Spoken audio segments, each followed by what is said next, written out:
4000 soldats russes débarqués dans la fournaise du désert malien qui tient vraiment la plume de l'avenir africain. Sur le tarmac incandescent de Bamako, une vague de militaires russes foule le sol, arborant l'emblème du groupe Wagner.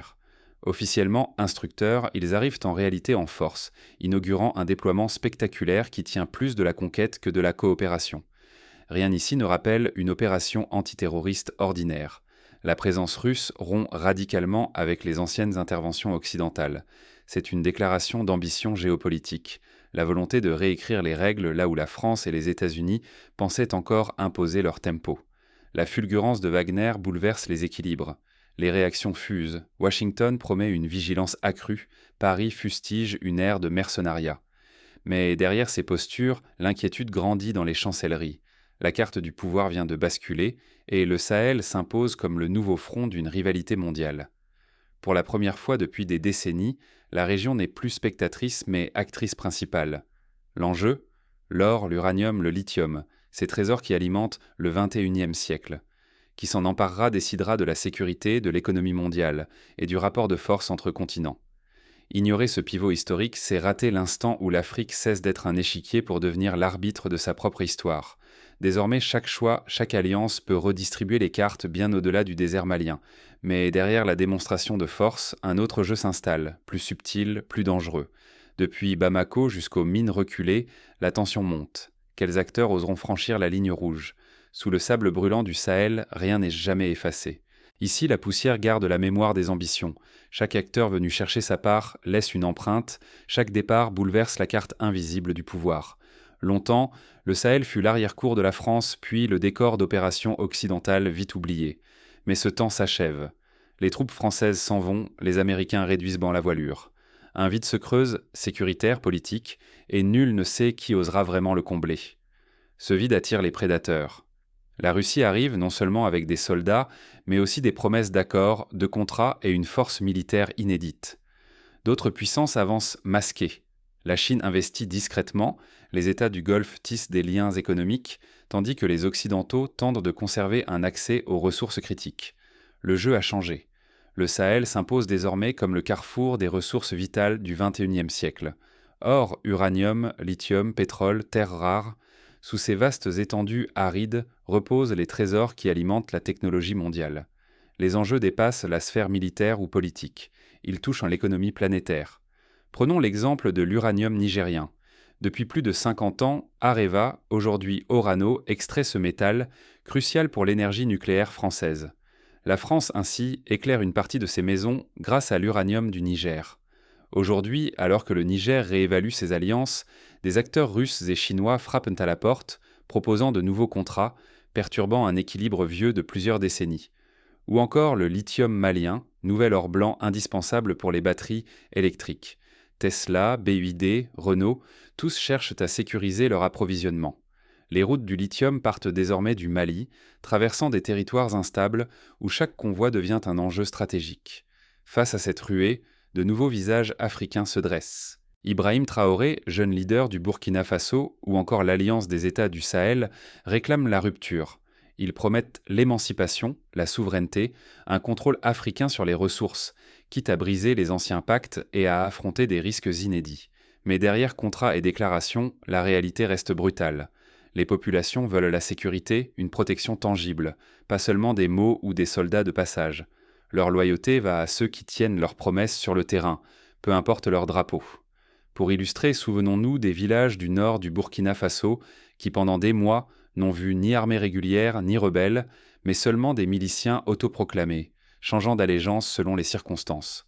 Les habitants, eux, continuent d'espérer la stabilité, mais se retrouvent souvent au cœur de combats qui les dépassent. Ignorer ce contexte, c'est manquer la transformation silencieuse qui secoue l'ordre mondial. Chaque accord, chaque engagement militaire redessine la carte du pouvoir, bien au-delà des frontières du Sahel. Prenons un parallèle historique. Dans les années 70, lors de la guerre froide en Afrique australe, l'Angola, le Mozambique ou la Namibie servirent de terrain de jeu aux superpuissances. Les alliances changeaient, les promesses fusaient, mais souvent les populations locales restaient les grandes oubliées, payant le prix fort de stratégies conçues loin d'elles. L'arrivée de Wagner au Mali cristallise ces tensions. Désormais, la souveraineté et le contrôle des ressources se jouent à découvert, dans la poussière et le sang. Ce nouveau chapitre du Sahel s'écrit au rythme des alliances, des trahisons et d'une renaissance africaine incertaine. Quand chaque drapeau étranger promet protection mais sème la méfiance, la guerre du Sahel devient un brouillard, où nul ne sait qui gagne vraiment. Les forces étrangères, qu'elles soient russes, françaises, turques ou américaines, ne viennent jamais sans intérêt caché. Sous couvert de sécurité, elles se disputent l'or, l'uranium, le pétrole, le lithium. Chacun avance, masque ses ambitions derrière des discours de paix, mais la richesse du sol reste leur véritable enjeu. Dans cette lutte invisible, la population paie le prix fort. Au nord du Mali, au Niger, au Burkina Faso, des villages voient d'un passé des colonnes blindées, des uniformes qui changent, mais la peur demeure. L'insécurité persiste, la misère aussi. Les habitants se sentent pris au piège, ballottés entre des puissances qui ne parlent jamais en leur nom. Pourtant, un souffle nouveau parcourt les rues. Des fresques murales, des chansons, des vidéos virales célèbrent l'idée d'une Afrique debout, fière, décidée à reprendre sa voix. Mais l'espoir se heurte vite à la confusion. Désinformation, rumeurs, fausses promesses se multiplient. Distinguer la vérité de la manipulation devient un défi quotidien. Prenons l'exemple des réseaux sociaux. Sur TikTok ou Facebook, de jeunes Maliens partagent des vidéos vantant la coopération russe ou dénonçant la France, parfois relayant de fausses informations. Certains hashtags deviennent viraux, influençant l'opinion publique. Mais la frontière entre mobilisation citoyenne et manipulation orchestrée reste mince. Les alliances se font et se défont avec une rapidité déconcertante. La France se retire, la Russie s'impose, la Turquie s'installe, la Chine investit. À chaque nouveau partenaire, la même question. Est-ce un pas vers la liberté ou un autre piège ? À chaque opération rebaptisée, l'instabilité persiste, comme si elle était devenue une stratégie en soi. La souveraineté, si souvent proclamée, reste fragile. Les États du Sahel signent des traités, négocient sous pression, mais le pouvoir réel leur échappe souvent. Chaque nouveau contrat redéfinit les règles du jeu, souvent au détriment de l'autonomie rêvée. Dans les années 90, la Zambie, riche en cuivre, avait privatisé ses mines sous la pression du FMI et de la Banque mondiale. Résultat, une infime minorité s'est enrichie, tandis que la population payait le prix de la modernisation. La modernisation. La leçon, la souveraineté sur les ressources ne garantit pas la prospérité si la gestion reste opaque ou capturée par une élite. Ne pas voir la guerre discrète derrière les discours, c'est risquer d'accepter une domination plus insidieuse, plus difficile à dénoncer. Ici, le combat n'est plus seulement pour un territoire, mais pour la maîtrise du récit, pour la possibilité de choisir l'avenir. Reste à savoir, quelle route le Sahel osera-t-il tracer demain ? L'Afrique peut-elle vraiment se libérer du passé sans plonger dans un nouvel engrenage ? Le déploiement de Wagner au Mali bouleverse la donne, posant la question : la souveraineté peut-elle vraiment s'affirmer face à la concurrence féroce des puissances étrangères ? Quand la poussière retombera, la région sera-t-elle un champ de ruines ou le berceau d'une nouvelle ère ? Le Sahel se tient à la croisée des chemins, déchiré entre la promesse d'émancipation et le risque d'implosion totale. Car si la surenchère militaire se mue en guerre par procuration, le chaos pourrait échapper à tout contrôle. Et, une fois encore, ce sont les populations qui paieront le prix fort. Dans les villages, loin des palais et des caméras, la vie continue. Ici, la souveraineté ne se proclame pas. Elle se forge dans l'effort quotidien, entre désenchantement et résistance obstinée. Les mères enterrent leur peur avec leurs fils, les jeunes refusent d'être de simples pions, et une question obsédante résonne partout. Cette fois, pourrons-nous vraiment reprendre notre destin en main ? Regardons la Côte d'Ivoire des années 80. Après la mort d'Ahouphouët-Boigny, le pays a sombré dans la crise, victime de l'absence d'unité nationale et d'une trop grande dépendance aux exportations de cacao. Toute l'Afrique de l'Ouest a observé, inquiète, les conséquences d'une souveraineté fragile. Aujourd'hui, le Sahel se trouve à son tour face à cette bifurcation. Tous les regards convergent vers Traoré, vers ses nouveaux leaders, vers une jeunesse qui ose croire à un Sahel maître de son avenir. Mais l'espoir demeure fragile. L'isolement menace, la récupération plane, et chaque décision prise au sommet du monde peut transformer, en une seconde, le rêve de liberté en piège mortel. L'Occident multiplie les condamnations, la Russie impose ses mercenaires par la force, mais une autre puissance avance à pas feutrés, la Chine. Pas de troupes, pas de drapeaux, mais des contrats, des investissements, des routes et des centrales. Elle parie sur la patience, investit là où d'autres déploient des chars. Ce n'est pas une guerre silencieuse, c'est une conquête de l'influence menée à coups de signature plutôt qu'à coups de canon. Pour illustrer, citons le projet du chemin de fer Nigeria-Niger, financé par la Chine, une ligne de plus de 1000 km reliant Kano à Maradi, qui promet de transformer les échanges régionaux. La Chine construit, finance, mais impose aussi ses propres conditions, parfois opaques. Pour les habitants du Sahel, la survie se gagne au quotidien, loin des communiqués officiels. Ici, l'endurance devient acte de résistance face aux puissances étrangères qui jouent avec leur avenir comme sur un vaste échiquier. La vraie souveraineté ne s'écrit pas qu'à Bamako ou à Moscou. Elle s'invente dans les champs, sur les marchés, dans la rudesse du quotidien. Le risque est immense. Si la souveraineté reste un slogan, le spectre de la violence, de la pauvreté et d'une dépendance renouvelée entra la région. Le pari de l'autonomie sera-t-il perdu avant d'avoir commencé, ou peut-il cette fois s'inscrire dans la durée ? L'histoire du Sahel atteint son point de bascule. Chaque choix désormais engage bien plus que l'équilibre géopolitique. Il engage la possibilité, enfin, d'un futur choisi. Pour comprendre ce qui se joue vraiment, il faut écouter ceux qui vivent cette tempête au quotidien. Au cœur du Sahel, la lutte pour la souveraineté ne fait que commencer. La révolution véritable ne se livre pas sur un champ de bataille, mais dans l'arène des consciences. Qui récoltera réellement la richesse du Sahel demain ? Voilà la question cruciale, car l'enjeu dépasse les couleurs des uniformes et les frontières dessinées par d'autres. Une souveraineté vidée de justice, de transparence et de partage n'est qu'un mirage de plus. L'histoire récente du Sahel le prouve. Changer de partenaire importe peu si les vieilles habitudes prospèrent sous de nouveaux drapeaux. Les contrats changent de signature, mais si l'or, l'uranium ou le lithium continuent d'enrichir une poignée au détriment du plus grand nombre, alors la révolution restera lettre morte. Prenons l'exemple du Mozambique, où, dans les années 2000, la découverte du gaz offshore a suscité l'espoir d'un développement rapide. Mais la manne gazière a surtout profité à des élites proches du pouvoir et à des sociétés étrangères. La majorité de la population, elle, n'a vu ni école, ni hôpitaux, ni routes. L'indépendance ne doit pas se limiter au discours officiel. Elle doit remplir les greniers, apporter de l'eau potable, ouvrir des écoles, garantir que chaque famille puisse vivre dans la dignité. Le véritable test de la souveraineté n'est ni la force des alliances, ni la dureté des proclamations, mais la capacité à offrir à son peuple une vie meilleure. Le Sahel n'a pas besoin d'illusions nouvelles, mais d'actes concrets. Des marchés sûrs, des hôpitaux dignes, une jeunesse confiante en l'avenir. La résistance la plus profonde se trouve chez les citoyens ordinaires, ces enseignants qui bravent la peur pour transmettre, ces volontaires qui protègent leur village, ces femmes et hommes qui refusent la corruption et le fatalisme.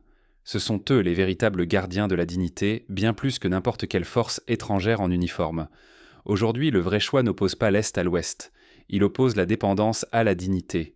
Il s'agit de rompre avec les anciens schémas de domination, qu'ils viennent de Moscou, de Paris ou d'ailleurs, et d'inventer une voie fidèle aux intérêts africains. Ce n'est pas un simple jeu géopolitique, mais une question de souveraineté vécue, ressentie dans chaque foyer. L'imagination politique, la capacité à rêver et bâtir du neuf, sera plus décisive que toutes les armées réunies. La rupture avec le passé se forge dans la créativité des peuples, pas dans la seule chasse aux mercenaires ou le remplacement d'un tuteur par un autre. L'Afrique a le droit d'écrire son histoire et le devoir de ne plus laisser d'autres s'en emparer. Mais le risque demeure. Sans vigilance citoyenne, les nouveaux accords pourraient aider à masquer les abus d'hier sous un vernis moderne. Les promesses de partage peuvent vite se muer en rente captive, et les puissants n'ont pas toujours intérêt à changer les règles. Une souveraineté que le peuple ne contrôle pas peut redevenir le piège qu'elle voulait briser. Alors, que retenir et surtout, comment agir pour ne pas différer encore la renaissance ? Dans cette bataille, chaque voix, chaque geste compte. L'avenir ne se négocie pas dans les palais, il se construit dans la vie quotidienne. Concrètement, 3 étapes essentielles se dessinent pour bâtir une souveraineté durable. Premièrement, renforcer l'éducation civique et économique. L'exemple du Rwanda, qui a massivement investi dans l'alphabétisation et la formation professionnelle depuis 20 ans, montre que la population informée est moins manipulable et plus apte à défendre ses droits. Deuxièmement, exiger la transparence dans la gestion des ressources. Au Ghana, la création de l'initiative pour la transparence dans les industries extractives a permis aux citoyens de suivre les revenus du pétrole et du gaz. Le contrôle citoyen des contrats miniers doit devenir la norme, pas l'exception. Troisièmement, promouvoir l'intégration régionale. Les petites nations isolées sont plus vulnérables, alors qu'une union comme l'Alliance des États du Sahel peut mieux négocier face aux géants. L'Union africaine pourrait également jouer un rôle accru en soutenant des mécanismes de solidarité économique et de défense commune. Une nouvelle ère s'ouvre au Sahel, mais reste fragile. Pour comprendre ce qui peut encore tout faire basculer, il faut regarder plus loin que les apparences. L'encre de demain appartient à celles et ceux qui refusent aujourd'hui de céder au silence. Face à la recomposition insidieuse des alliances et à la frénésie géopolitique qui secoue le Sahel, la tentation de détourner le regard est grande. On pourrait croire que l'Afrique doit se contenter d'observer, spectatrice d'une histoire toujours écrite par d'autres. Mais s'abandonner au silence, c'est accepter que la plume reste aux mêmes mains, que les scénarios de dépendance et de promesses déçues se rejoignent à l'infini. Aujourd'hui, l'Afrique arrive à un carrefour décisif. À Bamako, Niamey, Ouagadougou et bien au-delà, le vrai choix n'oppose plus seulement l'Est à l'Ouest, mais le poids d'un silence imposé à la voix fragile de l'autodétermination. Ce qui se joue au Mali n'est pas un simple remplacement de drapeau ni la répétition d'un duel ancien. C'est un cri, parfois étouffé, parfois flamboyant, d'une jeunesse qui réclame le droit d'écrire chaque ligne, de corriger les paragraphes dictés, de signer de son nom le livre de son avenir. Les enjeux dépassent la présence d'une armée étrangère ou le sort d'une seule nation. Ils touchent en le cœur même de la souveraineté africaine.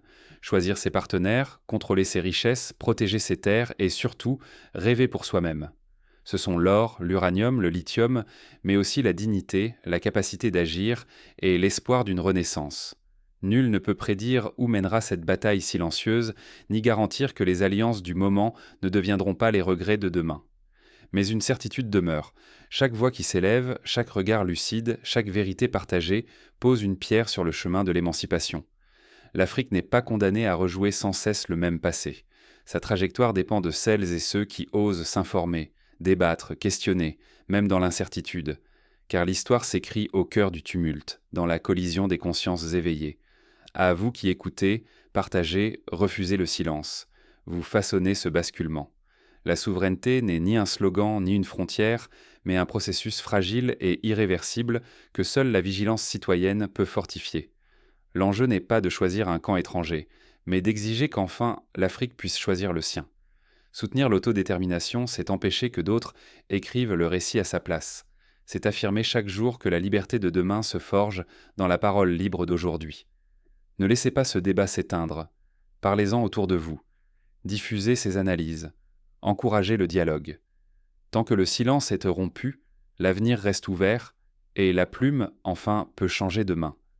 Et souvenez-vous, chaque question posée, chaque vérité recherchée rapproche le Sahel de sa renaissance. L'histoire n'est jamais écrite d'avance. La vôtre commence maintenant.